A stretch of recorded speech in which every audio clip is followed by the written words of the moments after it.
Continuamos acá en Una Buena Mañana y ha llegado el momento de hablar de salud y vamos a hablar con el doctor Román Cordero. Él es cardiólogo. Bienvenido, Román, ¿qué tal? Muchas gracias, Cristiano. Buen día. Buenos días. Fíjate algo, vamos a hablar hoy acerca de lo que pueden ser un tema muy interesante y se ha estado dando porque vemos con mayor frecuencia que hay personas jóvenes, es decir, de menos de 35 años, que están sufriendo ataques cardíacos. A ver, ¿a qué crees tú que se debe eso? Sí, mira, Cristian, cada vez es más común. Antes, nosotros decíamos, nuestro target era pacientes mayores de 60 años, ¿ok? Eran los pacientes que normalmente se infartaban, pacientes que normalmente sufrían de hipertensión o sufrían alguna enfermedad cardiovascular. Ya cada vez es más común pacientes menores de 45 años que sufren precisamente hipertensión y ataques cardíacos, ¿sí? Ok. O conocido un infarto del miocardio. ¿Por qué sucede esto? Bueno, ya cada vez hay un aumento en los factores de riesgo que me conllevan a infarto en jóvenes. ¿Sí? ¿Cuáles son estos factores de riesgo? Ya cada vez hay más hipertensión en jóvenes. Anteriormente la hipertensión en jóvenes era congénita, por así decirte, y adquirida venía ya después de los 35, después de los 50 años. Ya realmente hay personas de 15, 20 años debido al sedentarismo, Wow. debido al sobrepeso, debido a la mala alimentación, debido a los malos hábitos realmente de estilo de vida, comienzan a sufrir hipertensión ya a los 15, 20, 25 años. Wow. Aunado al sobrepeso, aunado a las cifras de colesterol elevado, principalmente LDL, aumento de glicemia, ¿ok? Me lleva a que a los 30 años esa persona sufra un infarto. Wow. Entonces nos pregunta, oye, ¿pero por qué? Si él comía sano. Ah, no, comía sano, pero no hacía nunca ejercicio, ¿ok? Importante. ¿Por qué? Pero si siempre hacía ejercicio, no hacía ejercicio, pero era una persona obesa a pesar que hacía ejercicio, ¿ok?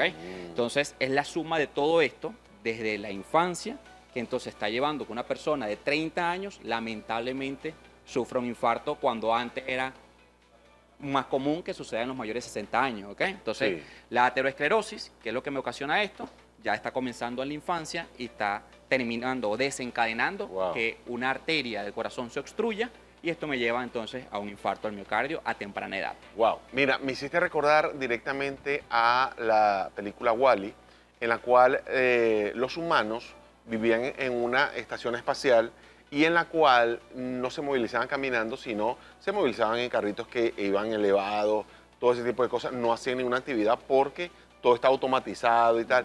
Y hubo un momento en el cual le hacen como especie de una tomografía a una de las personas y se ve inclusive que hasta la masa ósea empezaba a perderse. Entonces, Tal cual. tú dices, oye, sí causa un efecto muy importante. Imagino que aunado a esto, lo que son en la actualidad alimentos muy procesados, bueno, una cantidad de hábitos que se han vuelto en unas oportunidades por moda, otras por facilidad. Facilidad. Entonces, ha afectado directamente a los jóvenes, pero de manera increíble, Sí, ¿no? facilidad, el estilo de vida desde un país industrializado a un país poco desarrollado, realmente el estilo de vida lleva a que busque las cosas más fáciles, ¿sí? Y las cosas más fáciles es aquello que fue procesado, ¿ok? Y lo que fue procesado va a llevar agregados para que se conserve durante más Exacto. tiempo, va a llevar más sal, que es uno de los principales conservantes, ¿ok? Y va a llevar, como digo, muchos conservantes que al final van a producir daño en el endotelio, que es la capa que recubre, la capa más interna de las arterias. Ok. Al producir un daño allí, entonces es donde me conlleva que se deposite el colesterol malo, que es el LDL, se producen las placas de colesterol y allí entonces termina cayendo entonces lo que es la obstrucción de la arteria. Pero sí el consumo procesado ha aumentado muchísimo en la infancia y siempre les digo y trato con mis pacientes de decirles desde qué momento comienza la prevención. O sea, en qué momento realmente tú le hablas a una persona de prevención. No es a partir de los 60 años.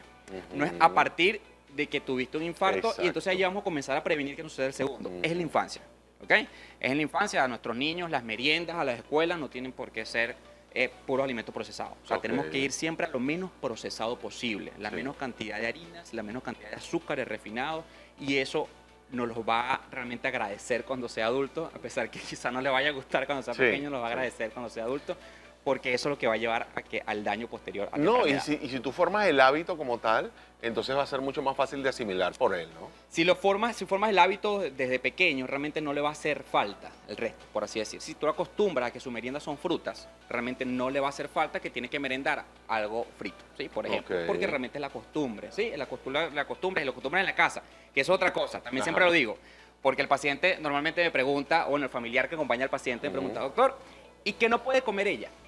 Ok. Y siempre le digo, mira, es que no puede comer ella, es que no puede comer ninguno en la casa. ¿Ok? Ah, caramba. No, es verdad que no puede tomar refresco, doctor, no le voy a comprar refresco. Es que no es ella, es que ninguno en la casa debe tomarlo porque si no todos los familiares van a terminar siendo mis pacientes otra vez. ¿Ok? Porque todos los familiares de temprana edad van a comenzar a infartarse también. No, y no es lo mismo tener la tentación allí en una mesa. No, yo sí puedo tomar, pero tú, o sea, no, ya va, un momento. Lo conversaba hace rato, hace poco, hace una hora, con un paciente en consulta, ¿ok? La esposa regañando al paciente porque toma mucho refresco, pero me comenta que compran 8 botellas de refresco semanales para 4 personas en la casa. Y lo regaña a él porque vaya a agarrar la nevera.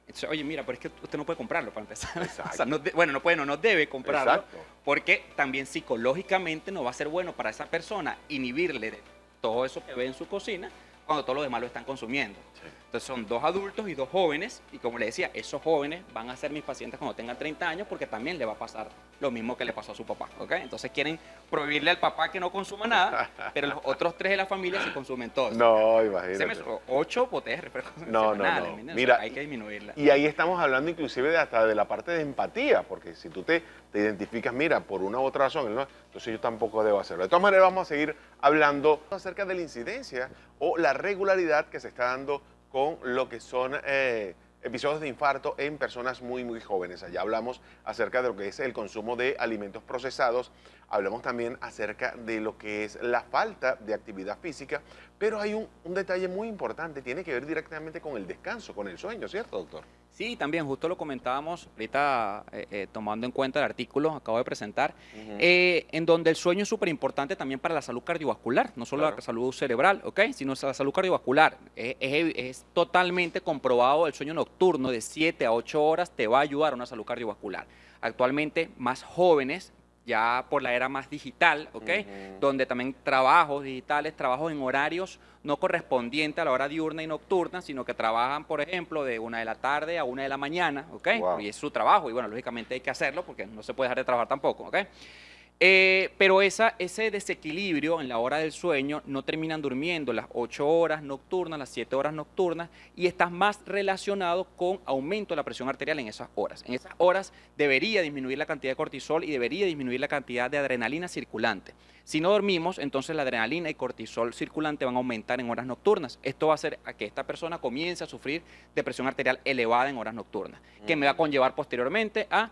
Igualmente, caemos en la misma cascada, disfunción de la pared interna, que es el endotelio que recubre el vaso, lo daña, se deposita las partículas LDL, colesterol malo, y obstruye la arteria, ¿ok? Entonces, ese problema del sueño es súper importante. Nosotros hacemos énfasis en nuestros pacientes que deben descansar sus 7, 8 horas nocturnas, lógicamente respetando todo lo que es la parte laboral, que ahorita es muy importante, y en este país es muy importante la parte laboral, ¿ok? Cómo preservarla y cómo mantenerla y cómo seguir creciendo, ¿ok? Sí.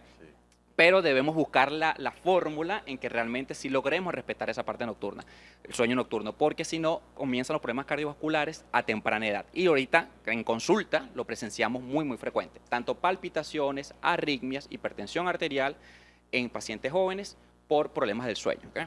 Fíjate, lo estamos hablando entonces de una persona que de repente tiene que cumplir con un trabajo remoto y lo está cumpliendo en otro país en el cual hay diferente zona horaria que la nuestra, ahí se ve afectado lo que es su descanso. Entonces la persona te puede decir, no, pero es que yo estoy durmiendo 7 horas. Pero resulta que lo estás durmiendo en horarios que no son los de tu reloj biológico y ahí se va a ver afectado. Y otra cosa, y lo dijo hace un momento el doctor precisamente, tiene que ver directamente con lo que es una persona, por ejemplo, que haga ejercicios, pero que igual esté obesa. Y ahí entra un factor muy importante, lo leía no hace mucho, en cuanto a que decía que si estaba una persona muy obesa, que comenzase a hacer ejercicios o rutinas que no fuesen extenuantes del todo, sino que fuese, digamos, quemando o adaptando el organismo y de esa manera iba a ver el resultado mucho más fácil o más rápido en cuanto a lo que es perder peso. Entonces hay cosas que las personas hacen, pero no lo hacen de la manera debida, lo que conlleva entonces que no va a estar causando el efecto deseado. Totalmente, ¿no? Por eso hay que acudir con profesionales primero. Exacto. Antes de comenzar a hacer ejercicio. ¿Por qué? Incluso desde el punto de vista cardiovascular, nosotros realizamos algunas pruebas que nos permiten dosificar el ejercicio. El ejercicio no se realiza así a la ligera, el ejercicio hay que dosificarlo, ¿ok? Desde el punto de vista cardiovascular, nosotros, por ejemplo, en nuestra unidad, hacemos pruebas de esfuerzo, algunas pruebas ergométricas que nos van a permitir calcular cuánto es tu capacidad máxima y en base a tu capacidad máxima dosificamos con cuánto debes comenzar. Es decir, hacemos tu dosificación, calculamos cuánto es tu capacidad máxima y bueno, vas a vamos a comenzar con el 60% de tu capacidad máxima, ¿sí? Y claro, un entrenador se encarga de estructurar ello, ¿sí? Pero por eso debe ser de esa manera. No debe ser muy empírico comenzar a hacer ejercicio y después te lesionaste la rodilla, te lesionaste un tobillo, hiciste palpitaciones, te comenzaste con cansancio, o cualquier otro síntoma. Lo ideal es que sea algo estructurado por profesionales en el área, realmente. Bueno, fíjate que tenemos bastantes preguntas. 0424-565-0130 y nos escriben por aquí, nos dice: hola, soy Roberto Salazar desde el sector Santa Rosa. Quisiera preguntarle sobre el papel del estrés y la salud mental en el desarrollo de enfermedades cardíacas en los jóvenes. Muchísimo, muchísimo, muchísimo, totalmente relacionado. El apoyo psicológico es súper importante. La parte del sueño no solo es afectada por, bueno, hicimos énfasis en la parte laboral, pero la parte del estrés, la parte de la ansiedad afecta el sueño, ¿ok?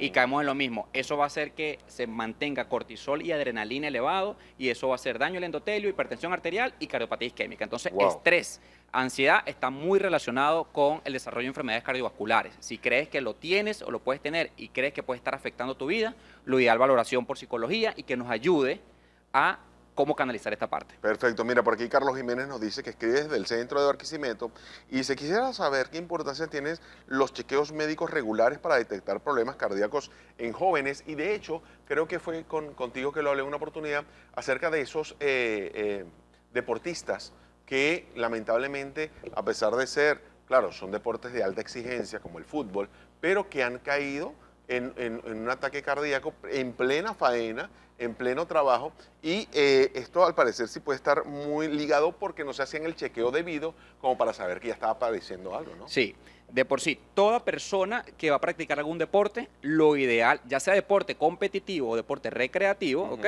Debe tener una valoración médica. En esa valoración determinamos si hay que hacerle algún otro estudio adicional. Eso de entrada, todo deporte. Toda persona en general, joven, menor de 35 años, que no tenga ningún factor de riesgo, teóricamente no tiene que ser valorado tan de forma regular si no tiene síntomas. ¿Sí? Pero si tengo antecedentes, que la mayoría realmente tiene algún factor, ya sea es madre, padre, hermanos con enfermedad cardiovascular, algún episodio de azúcar elevada, de colesterol elevado, algún episodio de síntomas torácicos, algún episodio de síntomas de dolor de cabeza, sí debe ser valorado y a partir de allí la regularidad del mismo debe ser determinada y cumplirla, porque por ejemplo un paciente que va a la consulta por dolor torácico, que tiene 20 años, acude, lo chequeamos, descartamos, pero le decimos, mira, ya a partir de ahora, como hiciste síntomas, tu chequeo debe ser anual, muchas veces no acude. Entonces, una vez que acude, indicamos la valoración, lo ideal es que sea anual. Después de 35 años, ya ahí sí, mira, anual o bianual, hay que chequearlo. Mira, te voy a leer dos mensajes aquí rapidito. Mira, dice Luis Rodríguez desde Barrio Unión: quiero saber cómo influyen los factores genéticos en la cardiopatía isquémica entre la población joven de nuestra ciudad. Y también Ana María dice que tiene 25 años desde el Cardenalito y pregunta cuáles son los síntomas de la cardiopatía isquémica que deberían preocuparnos como jóvenes. Perfecto, importante. En cuanto a la primera, sí, el factor genético influye hasta un 50% incluso, ¿ok? Hay personas que son ese tipo de personas que se cuidan muchísimo, hacen ejercicio y a los 40 años o a los 35 igual hacen un evento muy, muy ligado a la parte genética. Actualmente hay estudios tipo el estudio de las lipoproteínas, que es un examen que se hace en sangre y realmente podemos determinar tu factor de riesgo para presentar alguna de estas cardiopatías desde el punto de vista genético. Y sí lo hay, 50% influye la genética.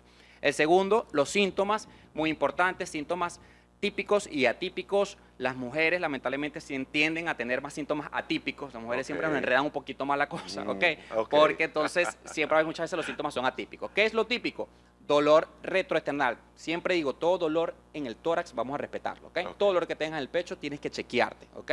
Palpitaciones, cansancio fuera de lo común. No es que corrí y me cansé está bien, pero si llega al punto a ser fuera de lo común, lo ideal es revisarte. Entonces, palpitaciones, cansancio fuera de lo común, dolor torácico, cefalea fuera de lo común o un desmayo. Mira, son síntomas que pueden ser subjetivos de que tengas una cardiopatía isquémica, siendo adulto o siendo joven. Mira, de verdad excelente la explicación por parte del doctor Román Cordero. Dígame cómo te podemos ubicar, dónde te podemos ubicar, todos los datos. Soy cardiólogo, estoy todos los días en la unidad de cardiología de la Clínica San Francisco. Número de teléfono 0414-765-8622 y la red es Dr. Piso Román Cordero. Excelente, entonces el doctor Román Cordero, ya saben cómo ubicarlo. Y recuerden que nosotros siempre vamos a tener este tipo de especialistas que explica en detalle todo lo referente a cualquier tipo de situación.